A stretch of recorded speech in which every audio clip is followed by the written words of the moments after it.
What's going on, everybody? This is another episode of the Superior Strength Coach, Bill and Mike, coming to you today about something that Mike is super jacked up to talk about today, with boundless amounts of energy. What are we talking about today, Mike? Killing your idols. What does killing your idols mean? I see it in two senses. I mean, you kind of taught it to me in one, meaning, basically, like, how did you say it to me? I'm trying to, like, say, it was like, so there's people we idolize, whether they're, like, other strength coaches, like, athletes, celebrities, whatever, and just getting to their level and taking over whatever it is in the strength coach world. I guess I would be like, oh, wow, that's Charlie Weingarten, whoever, right? Like, we fucking think he's great, we love what he does, we want to be better than him, and we want to ultimately, like, beat him at the game, even though, like, we talk about there's no game at the end of the day, right? We want to be better than them. We want to be better than the people we look up to and who we feel teach us, and one day be able to teach them something, right? Another way that I was thinking about it, and that's why I want to talk about it, is in the sense of, I think how to word this. So, who is it? Mike Boyle has Certified Nice People, right? So, people are either going to be a total dick, or people are just going to be nice people, right? And, like, not seeing your idols, or who we look up to, as they're obviously so great, so nice, but, like, because chances are, like, there's a lot of fucking people who suck. And, like, your idol might fucking suck, so, like, don't put them at that top thing, because I think chances are, like, they might be nice, they might suck, so, like, not to think too much about it, and then that opens up and takes the nerves out of having conversations with them and being able to email them or whatever. Just kind of going off that. I don't know. Does that make sense? It makes sense. I think the way that I think about it, and it's been a while since we've had the Kill Your Idols conversation. I think the way that I think about kill your idols is don't think that everybody else is so great that you're not great, and that you put everybody on too high of a pedestal for who they are and what they do. There's a lot of people who are recognized in our industry as having this great, vast amount of knowledge, or who are these super highly successful strength coaches. And if you get to know them, or you look at the reality of what they're doing, things aren't as great. We had a conversation before about two different coaches who seem to be on similar paths, and that there's coaches who are over-publicizing their social media success as a coach when their business success or their results success is not really that high. And if you're a younger coach, I'm now an old man coach, kind of. I'm transitioning into old man status. Not super old man status, not Godfather status, but I'm kind of more inoculated to it. But when you first came in, or I know that when other coaches and like people that I talk to and I know through writing opportunities or shit like that, like, oh wow, that fucking coach is the fucking man, because they wrote a fucking article for T Nation or something like that, and that immediately quantifies that you're a great coach. Not to take anything away from T Nation, I read T Nation, and then I read half T Nation, but like it's more that we idolize people in the strength training industry, and at the end of the day, they're just fucking strength coaches, like, and trainers, yeah, and therapists, and they're doing things right and wrong, yeah, and just different than you. Yeah, and it's different. It's like you listen to a lot of alternative bands.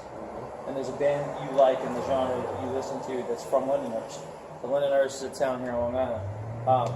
I have no idea who they are, right? You do.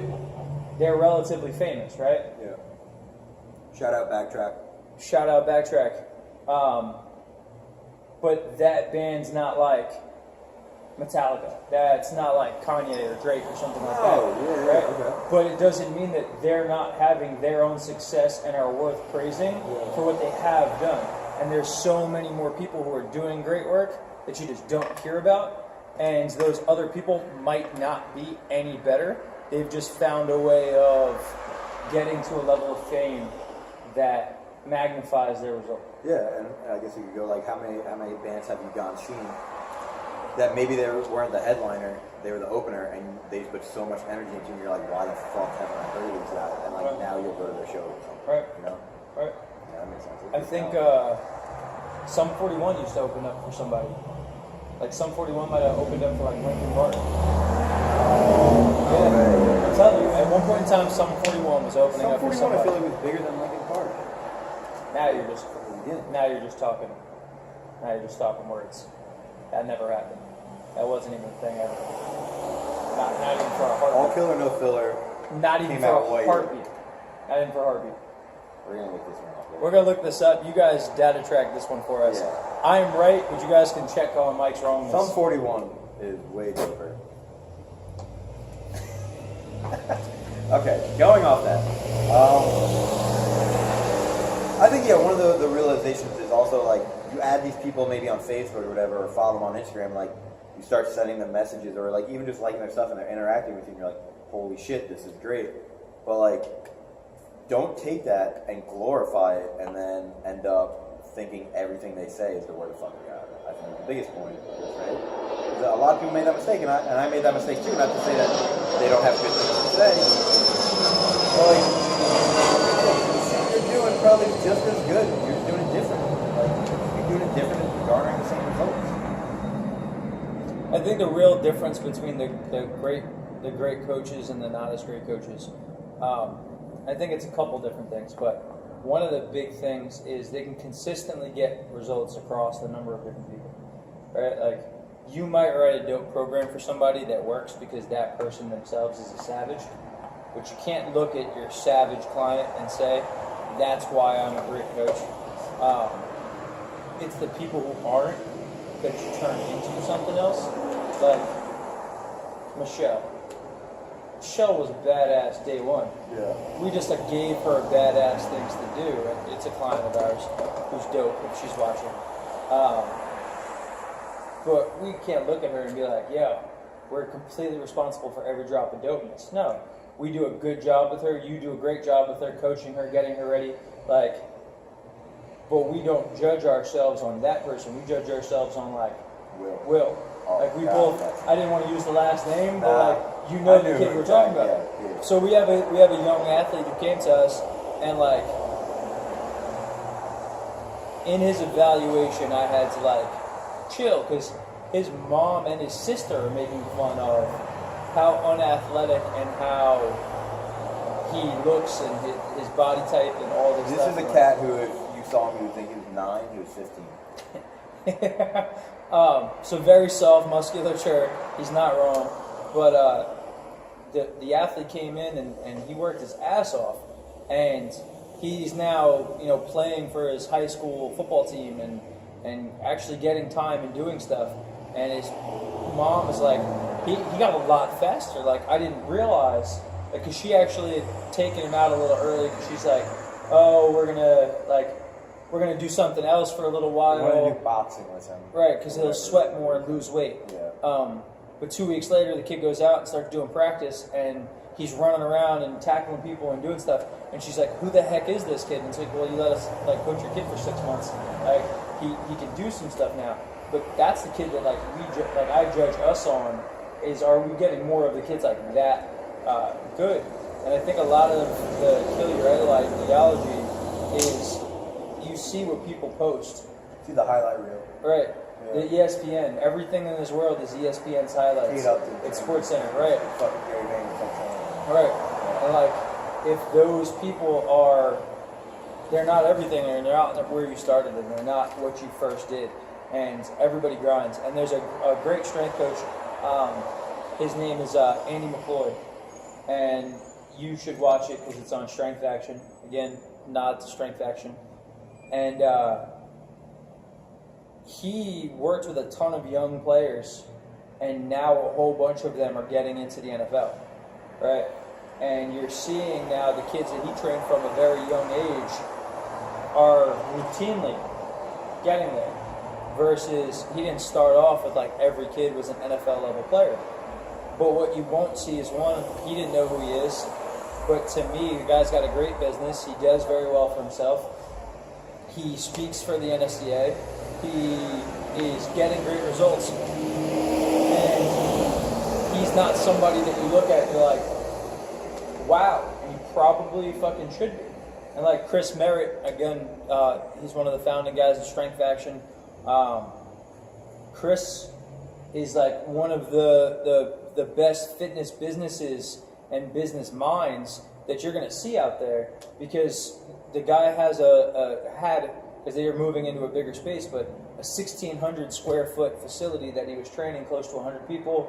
He had a corporate account with AOL. He has a government contract with Special Forces. They started Strength Action that now is at somewhere 70 to 80 members that are involved in the program. So you look at all the diversification of his business. That's a guy who should be somebody's fucking idol.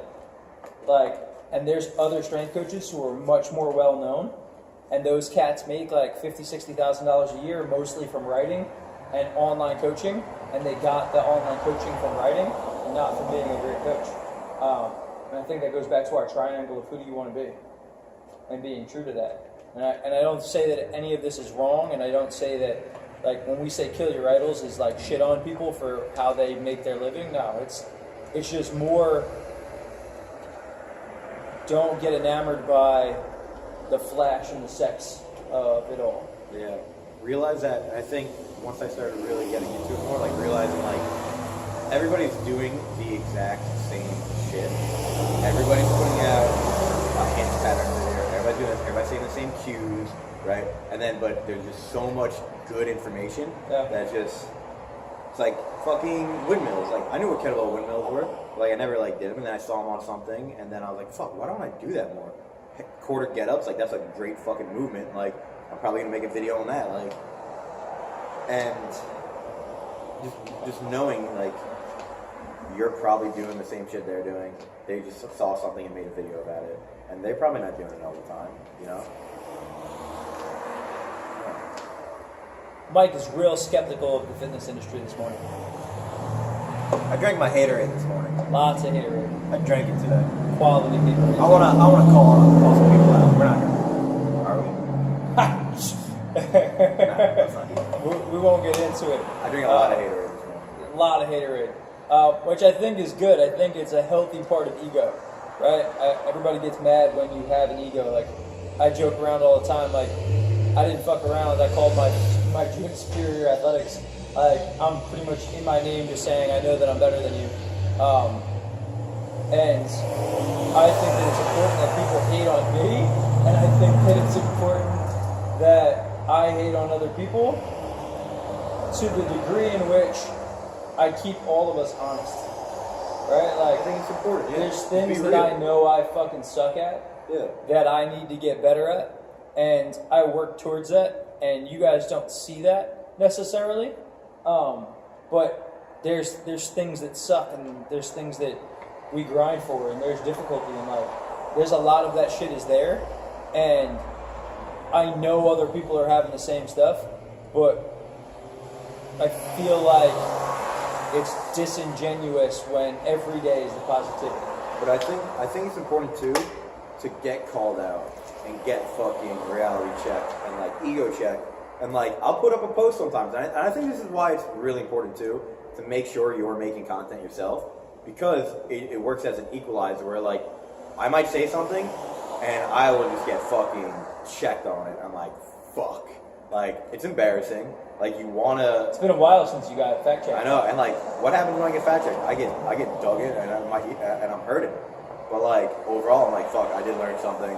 Like, 'cause if you don't know, I didn't go to like college for any of this. I kind of just got, right? I mean, you didn't either. Fuck. We probably talked about that, right? I didn't go to college. I don't even have a fucking cert right now. Put that out there. I don't think it's fucking worth it for me to get a certification right now, because I'm working in the industry. I'm protected by the business here. I'm going to grow within this business. That's fucking besides the point. But I didn't have the typical, like, I had my fucking kinesiology, my anatomy classes, and whatever. So sometimes I forget about that shit. I work on just looking at movements, seeing what fixes what, and then I'll like try to like throw out a word or a term there, and I'll just get fucking hit with it. And I'm like, fuck, I sounded like an asshole. But now I just learned what fucking shoulder extension is, shoulder flexion. But that goes back. That goes back to like a different thing for me within the industry, and it's the idea of a DJ versus a classical musician, right? A DJ is not creating any of their own sound, No. right? They're using pre-existing tone, using pre-existing music, splicing things, putting stuff together to create something. And that in itself is a skill and an artwork, right?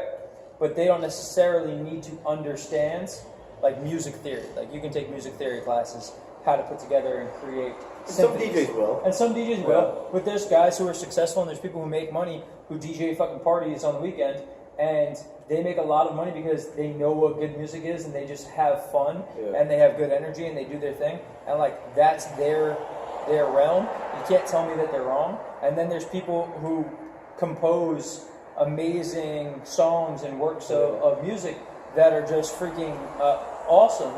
But like, if you're making great music, right, but you yourself are not a great composer, but you can hear tone and you can hear sounds, and you put out a song that's fucking banging, but you're not classically trained, who gives a fuck? Right. Like, I might not be able to tell you the theoretical, the scientific name, The study for behind something, shit, whatever. but if you can tell me this is what I do, this is why I do it, and it fucking works, who gives a shit? Yeah. And a lot of people get caught up on like, I gotta be super sciencey, and I think the science is very important, but I kind of go and do the sciencey stuff, and then we kind of disseminate it here into what's the fucking usable stuff. Yeah. And it's tough. It's good to know, and like obviously, like my goal is to keep learning, but not do so much that I overload myself and burn out, right? But it's good to know, like whatever, where the muscles insert, where the organs are, things like that. Do I have to know that? Absolutely fucking not. I don't think so. Because I think at the end of the day, when a kid's like, "Hey, I have pain here," all right, cool, man, go to the physical therapist, right? I'll talk, I'll dissect a bit, be like, all right, is it just a phone call and you're fucking better, right? Or is it like, no, like there's some fucked up shit going on in here. Cool, refer out, right? It's like, do we need to know that? Yeah. No. Will ultimately we become better by knowing it? Yeah. Yes. But there's degrees to that. But there's degrees, and there's a smart way to attack it and not fucking try to learn everything right now and then hate my life, right? Or even like try to learn everything now. And what happened? We had an intern once, and he was great, but like he tried, one-upping me on saying like fucking dorsiflexion versus whatever. I'm just like, yeah, I'm doing it for ankle mobility. He's like, oh, so you mean dorsiflexion? I'm like, that sounds pretentious. I'm doing it for fucking ankle mobility right now. Like, let's leave it at that. Like, yeah, do you see his ankle going into dorsiflexion? Yes, okay. But like, I think trying to learn all that, and then you become like, oh, I know all this now. I'm so much better, and then you sound like a pretentious asshole. Yeah, I don't want to do that either. Some people can learn that way. They can take it all in and fucking just soak it in and be able to say their piece, but I need to take my time with it. What's the number one thing that you would say to somebody in regards to having a kill your idols mentality? What's the purpose of everybody listening to us right now? What do you want them to know about killing their idols? It's all bullshit. Everything's bullshit at the end of the day. Like, everything people are putting out, it's not bullshit. But at the end of the day, marketing is sort of bullshit, right? Do we agree on that? Right? I mean, that's the goal of it. Everybody knows it. Everybody's trying to do the same thing, and that's cool because ultimately it leads to fucking people coming in and getting better. Just like, if you're a strength coach, you might have your client today with Michelle. Like, I knew her bear crawl wasn't the best, but I knew that, hey, let's play the game, let's pick our battles on this. Was that bullshit that I did it? No, but does it get her to buy into the session more because she's not getting, fixed every fucking second I see something wrong? Mm-hmm. And does it get her to ultimately become better that way? Yeah. Am I going on a rant? I'm going on a rant. You've been ranting the whole time. I've been ranting today. What would I want people to know about Kill Your Idols? I think what's important more is not only like saying, hey, you guys are probably cool up there, but some of you might be a dick, but like, we're cool, whatever. But more importantly, grabbing the people below you, right, and building up that into a bigger title, like raise the tide kind of thing, and like talking to the people that may not be big strength coaches right now and trying to break into it and teaching them and helping them, or whatever, because ultimately that's going to raise you up and then become an idol, I guess. Where do you feel like you're fitting into this right now? Because just so everybody knows, from my perspective, Mike's going through some shit right now in his head. Yeah. And my question to you is, right? We went over and we saw Sean. You guys didn't watch the last episode. Oh, Sean Collins, for sure. We were at Murderer Crows. And a good amount of you guys might not know who Sean is, right? But Sean's trying his fucking ass off to be great. Sean rules. And he's trying to put together something that's great. And he's working his ass off. But Mike's probably better known in strength and conditioning industry, especially I would say online. Yeah, I'd say that. Sean's great. And Sean's great. And I'm not that's my point. No, that's not good or bad. I think that's my point. But for you, as someone who's kind of teetering on a new edge, it's different, you know, and it's happened gradually. I think it's happened gradually and not gradually, right? It happens in waves. Because I think that there's people, everything happens. We always say, you take a loss, there's a big win coming, right? You take a whole bunch of them, the win's just going to get bigger, right? And it's going to come. But we look back on it, we were joking around the other day, it's been less than a year since you started here, right? It's been nine and change months since you even started as an intern. Yes. Right? Yeah. So looking at it from that perspective, It's weird. it happened fast where you were putting out stuff and it was whatever, and then one day you started putting out stuff and constant. Dude, even like looking at that from a quantifiable fucking cash point, I was broke as shit earlier this year. I was like fucking broke this year. Now I'm happy to say I think I'm doing pretty well for myself with what I'm doing. Like Stokes fucking jumped up. We're doing fucking great here. But like, it was weird to see that from a coaching perspective of like, I'm hitting all these people. I'm trying to learn as much as I can. I'm trying to put out content. Nobody gives a fuck, whatever. And then something clicked, and then it's just like, my inbox is fucking just other like newer coaches, younger kids in college still. Like, how do you do this? Like, what's the best thing for this? Like, or even just like, hey, like, thanks for the post. Like, I really appreciate it. It's fucking weird to see, but I think I'm in that like middle ground where I just graduated from, where it's like complete my infancy. You graduated from being a new trainer, so now you're in like the intermediate zone. I think people at All least the new trainers. know I'm doing okay things, and that's good, right? I'm not fucking Charlie Wangraff. I'm not even like Eric Cressy. I'm not Todd. I'm not Chris. I'm not any of them. I'm not any Frank Duffy over here. You know what I'm saying? Frank Duffy, nobody's Frank Duffy. Let's be real. Shout out Frank Duffy. But I think I'm like to a point where people are like, okay, like he's approachable and he knows good things, so I can talk to him. Do you need to kill those idols that you just mentioned? Right? So like That's how I'm fucking ending it. That's episode 6. We're leaving it with a question. I'm leaving this motherfucker on the chain. Thank you for watching again. Next episode's gonna be fire.